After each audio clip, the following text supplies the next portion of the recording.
자, 여기 시집 이렇게 한번 안 찍어요? 네? 인트로. 여기 한번 세워놓은 최근 시. 모해하는 자기적이지 않나요? 그래, 아이로 가지 마. 그런가? 내가 이렇게 들고 있을게, 이렇게 들고 있을게. 도신처럼. 자, 우리 뭐, 근데 잠깐 뭐 코너 이름 있었나? 얘나? 우리 작가 조명.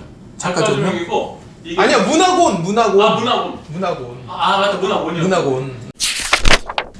안녕하십니까. 오늘은 한국작가회의와 작가TV가 공동으로 기획하고 연속 기획으로 제작하고 있는 문학온이라는 새로운 코너를 시작합니다. 이 코너는 이제 지금 활동하고 있는 시인이나 소설가 분들, 여러 작가분들을 모시고 그분들의 뭐 작품 활동이나 작품 세계 이런 것들을 들어보는 시간을 가지고자 합니다. 그래서 그 첫 시간으로 이은규 시인을 모시고 같이 이야기를 나눠볼까 합니다.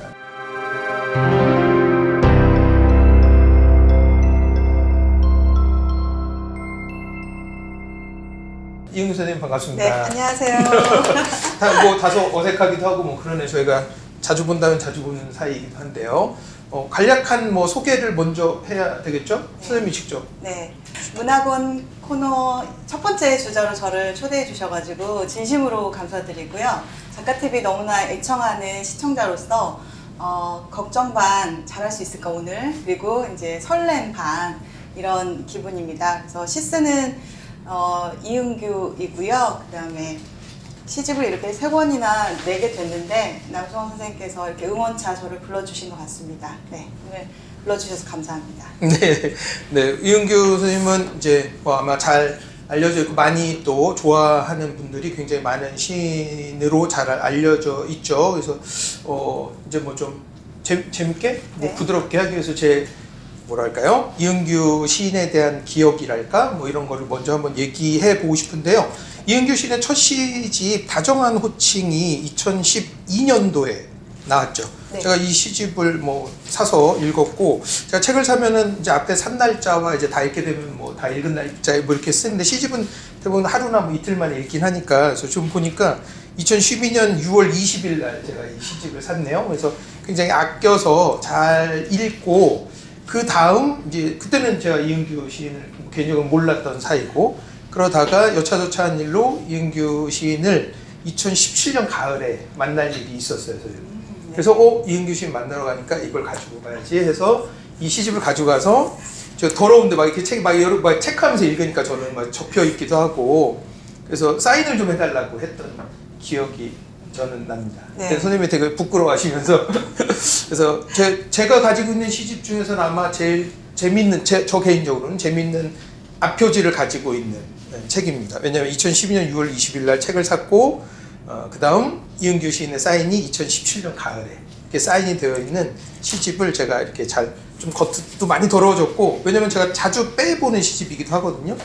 그리고 아주 또 재미있게도 선생님의 두 번째 시집도 그렇고 세 번째 시집도 다 읽고 글을 쓸 기회가 있어서 또 이렇게 같이 모아놓고 아주 애정하는 시집들 시인이기도 합니다. 평론가 입장에서는 저 시인의 시세계를 일관되게 설명하고 싶은 욕망이 있거든요. 그렇지 않으면 저는 사실 잘 이해가 안 돼서, 네. 다른 평론가분들도 비슷비슷하실 텐데, 그래서 이제 가장 최근에 나온 이제 무해한 복숭아라는 시집에 대한 얘기에 집중을 해보고 싶은데, 그럼에도 불구하고 앞선 시집에 대한 뭐랄까요, 소개나 뭐 질문들을 한번 해보고 싶은데요. 일단 저 궁금한 거는 선생님, 네. 이 다정한 호칭이라는 제목도 참 좋았는데, 네. 이 시집을 읽으면 뒤에 해설을 쓰신 조광석 선생님께서 이런 표현을 쓰셨어요. 이 첫 시집의 부제를 21세기의 서풍부라고도 붙일 만하다라고 하는데, 그래서 두 가지를 얘기하신 거예요. 그래서 바람에 관련된 게 많이 있다. 그래서 이제 서풍. 그다음 부라는 건 이제 고전문학의 장르의 한 부류인데, 대상에 대한을 그냥 예찬하는 게 아니라 대상에 대한 사유를 드러내서 서풍부다. 그래서 굉장히 정확한 설명이다라고 제가 굉장히 동의하는 설명인데요. 연관됐다고 볼까요? 그래서 이 부라는 장르 규명이 되게 와닿았어요. 그래서 왜 그러냐면 이 시들을 보면 뭐랄까요? 고담이라는 표현을 백석 시의 국수였나 아마, 이 고담하고 소박한 것은 무엇인가라는 표현이 있는데 저는 이 시집을 읽으면서 백석의 어떤 언어적 감각이랄까요? 그러니까 100년 후에 우리들한테는 조금 뭐랄까 옛날 풍이기도 하고 그래서 말 그대로 고담한 그런 느낌을 받았거든요. 아마 선생님만의 언어적 감각에 대한 수련? 이런 게 분명히 저는 있었을 거라고 생각하는데 어떠세요, 선생님? 첫 시집. 그냥 읽고 쓰고 하는 것 중에서 우리가 매일 쓸 수는 없으니까 독서하는 그 경험이 압도적일 테고 또 과거에도 그랬기 때문에 어떠한 고전적인 그런 요소가 있다면 제 독서 체험이 다 반영된 걸 거라고 생각해요. 근데 장르적으로는 굉장히 다양하죠. 이제 잡식성으로 읽기 때문에 문학 장르만 읽는 게 아니고 장르를 가리지 않고 읽는 그런 부분들이 아마 그런 요소들로 작용하지 않았을까. 굉장히 그런 부분에 대해서 많이 기대어 있고 사실은 시를 쓸 때 발상이라든지 그런 것들을 굉장히 거기서 많이 얻게 됩니다. 왜냐면 일상은 너무나 단순해요. 그렇기 때문에 뭐 새로운 체험 내지는 어떤 이색적인 경험 이런 것들이 거의 없다고 봐도 무방하기 때문에 책 속의 어떤 그려진 풍경에 대해서 내가 내 스스로 좀 시적으로 전용을 해보는 그런 방식의 패턴이 많이 들어있는, 특별히 더 많이 들어있는 첫 시집인 것 같아요. 제가 선생님 첫 시집에서 조각보를 보고 네. 되게 반했거든요. 그래서 아마 선생님 봤을 때도 제가 그 말을 네. 했었던 것 같아요. 그리고 제가 글을 쓸 때도 특히나 그 조각보에 대한 얘기를 했던 것 같거든요. 그래서 이런 것처럼 선생님의 어떤 고전지향성이라고 해야 될까요? 그런 것들이 선생님에게 좀 맞는 것이라고 볼 수 있을까요?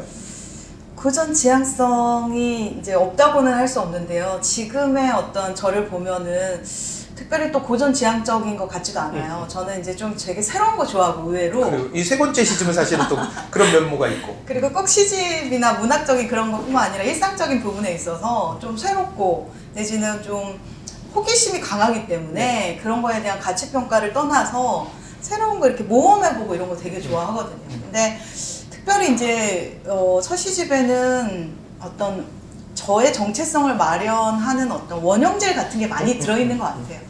조각보를 짓다 같은 경우도 상당히 또 전통 지향 중에서도 이렇게 동양적인 요소잖아요. 그래서 그런 부분들은 아무래도 이제 그 시에도 나타나지만 사실은 전시 같은 거 보러 가는 거 되게 좋아하기 때문에 직접적인 경험에 의한 것보다는 그런 걸 보고 과연 어떤 사람들이 어떤 사연으로 그런 걸 이렇게 조각보를 짓게 됐을까 그 상상에서부터 시작되는 거예요, 사실은. 그래서 제가 이제 책 읽는 거, 그 다음에 이제 뭐 보러 다니는 거, 그런 부분들이 자연스럽게 녹아든 게 아닌가 이런 생각이 들어요. 네.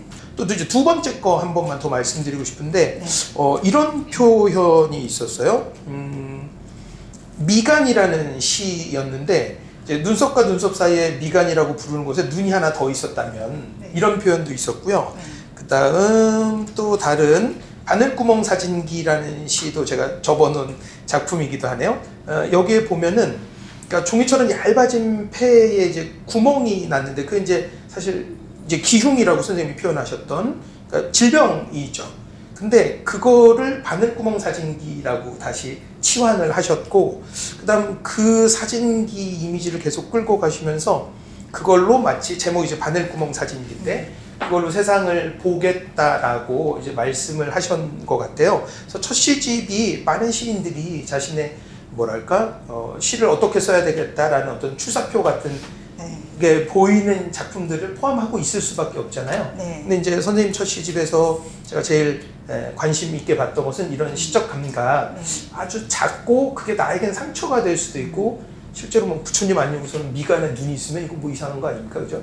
우리 아마 그 드래곤볼에서 아마 이렇게 눈이 있었던 캐릭터가 그것도 있었던. 약간 영향이 있었어요. 정말. 이 시에. 네. 근데 그게 만약에 누가 본다, 제3자가 본다면 뭐 예를 들면 뭐 너 아프니 환자다 또는 이상하다라고 비난에 사실 초점이고 그다음 뭐 이 사회에서 예를 들면 뭐 외눈박이 사회에 두 눈이 있는 것처럼 그렇죠, 그렇죠. 나에게는 어떤 뭐 장애 같은 거일 수도 있는데 굳이 말하자면 또 하나의 눈 그다음 폐에 구멍을 뚫어서 보겠다라는 게 저한테는 좀 재미있었어요. 네. 좀 저의 어떤 선생님이 이렇게 짚어주신 것처럼 시를 어떻게 발전시키고 어떻게 상상력을 이렇게 펼쳐나가는 구조적인 감각에 대해서 이야기해 주신 것 같아요. 대표적인 그 두 가지 시인 것 같아요. 미간 그 부분은 말 그대로 정말 드래곤볼의 이미지도 있고요. 아 근데 드래곤볼을 보고 이렇게 예쁜 시를 쓴단 말이에요? 근데 그 어떤 장르나 표현되어진 그 결과물이 다를 뿐 그 안에서도 눈이 하나 더 있다라는 것은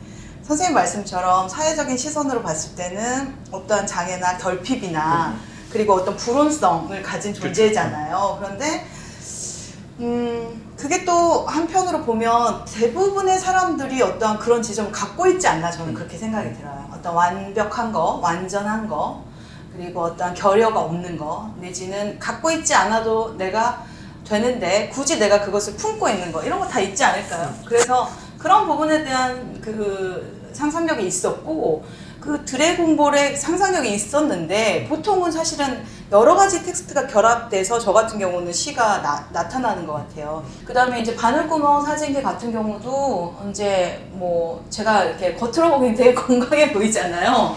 근데 유난히 잔병치레가 많았고 그래서 실제로 이제 좀 아팠던 그런 경험이 들어있는 거예요. 근데 모든 질병에는 다 이유가 있을 것이다. 처음에 이제 왜 그런 질병이 나에게 왔을까부터 시작해서 근데 올만하니까 왔겠지라고 생각을 하면서 과연 이 내가 몸에 아픈 부분이 있는 것이 나에게 또 어떠한 변화를 이끌어낼까? 나는 이걸 어떻게 받아들일까? 라고 생각하다가 그 경험과 그리고 바늘구멍 사진기라는 그 사진 관련된 이제 학부 때 들었던 수업에서 그 원리를 설명해 주시는데 티놀. 네. 근데 제가 이제 그 수업을 굉장히 또 즐겁게 들었어요. 사진을 전공한 건 아니지만 그게 또 결합돼서 나온 시들이에요. 그래서 대부분 20대의 어떤 경험들. 네. 그래서 그런 식으로 정말 A와 B의 접점이 없는 텍스트들이 갑자기 어느 순간 접점이 만들어지는 그 순간의 시가 되는 것 같아요. 네. 그래서 그런 게 저한테는 동력이지 않을까 생각합니다. 네. 관통하는 시라고 한다면 저는 묵독을 네. 한번 얘기를 해보고 네. 싶어요.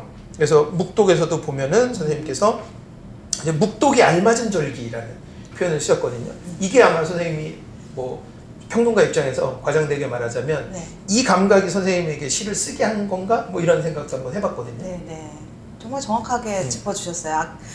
초반에 이야기하고 좀 연결되는 지점인 것 네. 같아요. 저의 그 독서 경험, 이런 것들.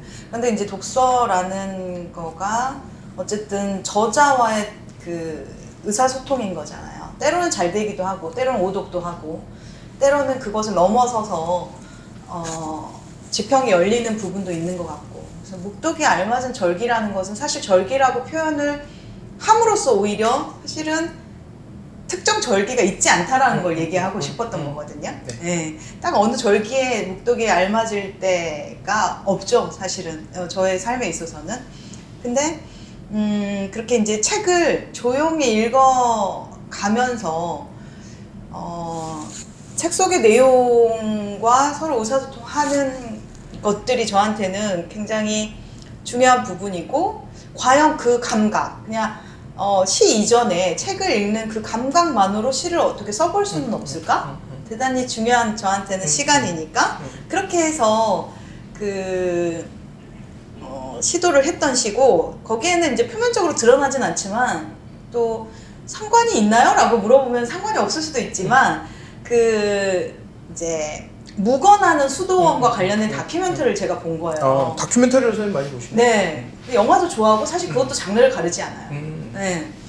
그래서 근데 정말 무건정진을 하는데 이제 뭐 거기서도 뭐 음식도 먹고 산책도 하고 그러는데 수도사 분들께서 어떠한 그 적정 시간을 정해놓고 항상 조금씩 읽고 경전이겠죠. 거기서는 정해진 텍스트가 그거밖에 없으니까 그 짧은 순간 어쨌든 시인과의 직접적 소통을 하는 거잖아요.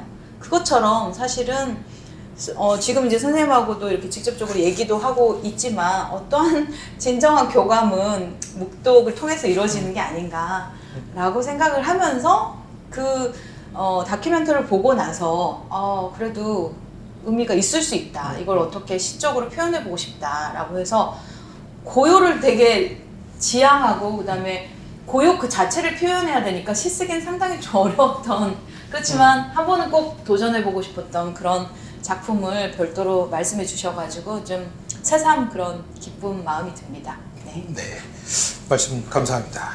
그럼 두 번째 시집은 첫 번째 시집에서 비롯된 이은규 시인의 어떤 지금 이제 말씀한 선생님께서도 직접 말한 어떤 면모도 있고, 네. 그다음에 아마도 세월호를 관통하던 시기에 시들이 묶여 있어서 그랬는지 네. 그때 아마 시인분들은 저처럼 평론하는 사람들보다는 아마 더 예민하고 더 아주 깊이 받아들였던 것 같아요. 그래서 아마 이제 그런 외부적인 것 때문에 또 성향이 약간 분위기가 달라진 시들도 아마 분명히 있었을 텐데, 아주 단순하게 말씀드리면 여기엔 봄이 굉장히 많이 네. 등장해요. 계절적 배경으로는.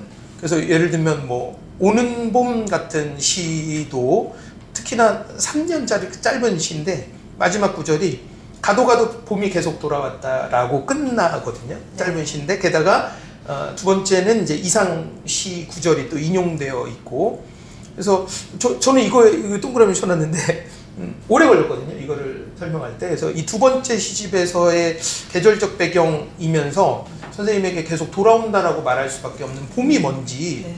조금 궁금했었습니다. 이제 오래 지난 뒤에 제가 2019년에 이 시집을 읽었는데 이제 물어보는 거거든요. 우리가 술 먹을 때 물어볼 수 없어서.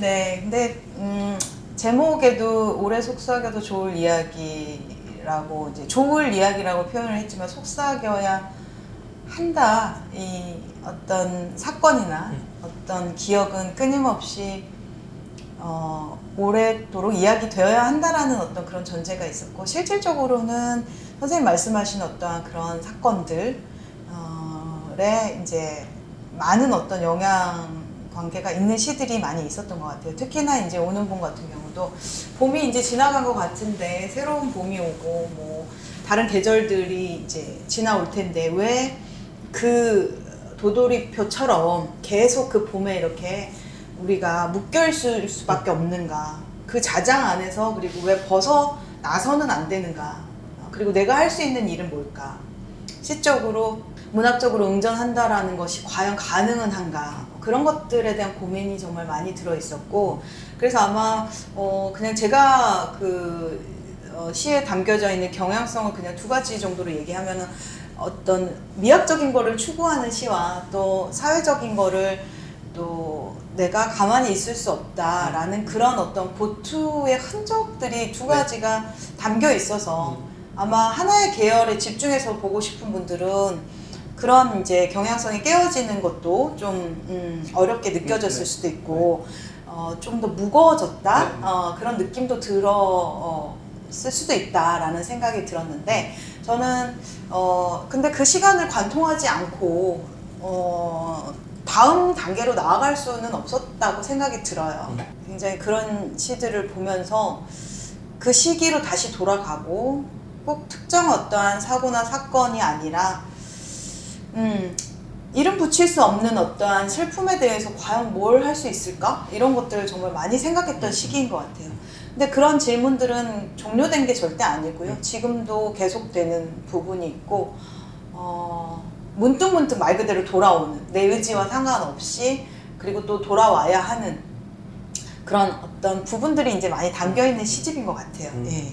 선생님 두 번째 시집 제가 읽을 때 굉장히 오래 걸렸던 이유만을 하나만 제가 꼽자면, 압도적으로 선생님 종결어미에 했나 안 했나 라는 종결음과 굉장히 많이 사용되어 있습니다. 네. 그랬나 아닌가, 봄인가 아닌가, 했나 안 했나, 이런 것들이 굉장히 담겨 있거든요. 네. 그러면 저는 어쩌나 의미 판단을 내리고 하나의 완결된 논리적인 글을 써야 되는 사람 입장에서는 이거 어쩌자는 거지? 그러면 봄이 왔나 안 왔나, 저거 그럼 왔다고 생각하는 건가, 시인은 안 왔다고 생각하는 건가, 이거였는데, 그래도 한편의 글을 쓸 수 있었던 건 그게 선생님이 부끄러움하고 연결이 되더라고요.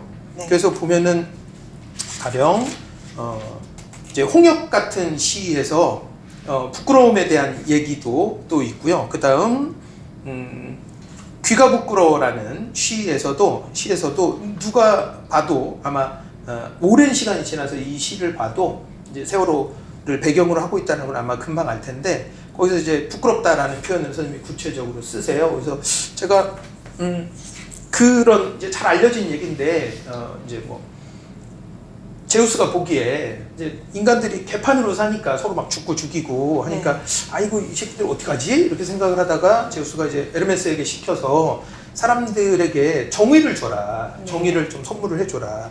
그래서 정의로 그럼 뭘 합니까? 이제 국가적 질서를 바로잡아야 된다. 근데 그걸로 충분합니까? 하나를 더 줘라. 네. 뭘 줘? 부끄러움을 줘라. 염치, 뭐 많이 해석이 다를 수도 있는데 염치라고도 해석이 되기도 하고 부끄러움을 줘라. 그래서 에르메스가 그럼 누구한테 줄까요? 그랬더니 다 줘라. 네. 그래서 이 부끄러움이라는 게 이제 고대 그리스에서는 굉장히 핵심적인 어떤 감정이더라고요. 그래서 인간성을 유지해 나갈 수 있는 어떤 느낌. 소크라테스는 굉장히 무섭다고 표현을 할 정도로 그래서 그렇다면 이 반복되는 봄 속에서 선생님이 부끄러움이라는 걸 찾은 것 이게 요 시기에 나왔던 시집 중에서 물론 부끄러움을 다룬 다른 시인들도 없지는 않았습니다만 만약에 세월호라는 사건을 두고 이 시집을 읽어야 한다면 오랜 시간이 지나서라도 여기서 우리가 발견한 건 이제 부끄러움이라는 느낌이 들었어요. 선생님. 그래서 앞선 질문과 연결을 해보면 되게 의미적으로 관통되는 게 많이 있는 것 같은데 그 시인의 말에 이렇게 썼을 거예요 아마 움직이는 지평선을 향해 걷기 시작했다. 근데 이게 굉장히 모순되는 거잖아요. 지평선이라는 거 움직이지 않아야 내가 그 지평선을 향해서 올곧게 걸어갈 수 있는데 지평선 자체가 좌표가 바뀌어버리는 거니까. 근데 아까 정의와 부끄러움에 대해서도 얘기해 주셨는데 이 시기에 저는 과연 내가 알고 있었던 지식이나 내가 알고 있었던 정의 그 다음에 기준 이런 것들이라는 것이 어디까지 신뢰할 수 있을 것인가 굉장히 혼돈스러운 그런 시기였었어요. 그래서 그대로 따를 것인가 아니면 새로운 어떤 것을 만들어야 할 것인가 이런 것들에 대해서 되게 고민했던 시기여서 아까 종결함의 말씀도 해주셨잖아요. 정말 그때는 만나 아닌가 떠난 것인가 아니면 다시 돌아오는 것인가 슬픔이 사라진 것인가 아니면 새로운 슬픔이 더 강하게 오는 것인가 어떤 그런 제 내적인 질문들이 자연스럽게 그 종결어미로 들어있는 것 같아요. 근데 현실적인 저는 그렇게 이제 오랫동안 어떤 것에 대해서 A냐 B냐 이렇게 생각을 그렇게 하지 않는데 내가 알지 못하는 어떠한 대상으로서의 고통을 생각을 하면 그건 간단한 문제가 아니기 때문에 끊임없이 질문을 했던 것 같아요. 좌표라는 것을 명확하게 보고 가면 좋겠지만 만약에 좌표가 흔들리는 어떠한 어려움이 있어도 가야 되겠다라는 그런 생각을 많이 했던 시기이기 때문인 것 같아요. 네. 이 세 번째 시집은 무해한 복숭아라고 했는데 일단은 단도직입적으로 선생님 왜 무해하다라고 어떤 키워드를 내세우게 됐을까요?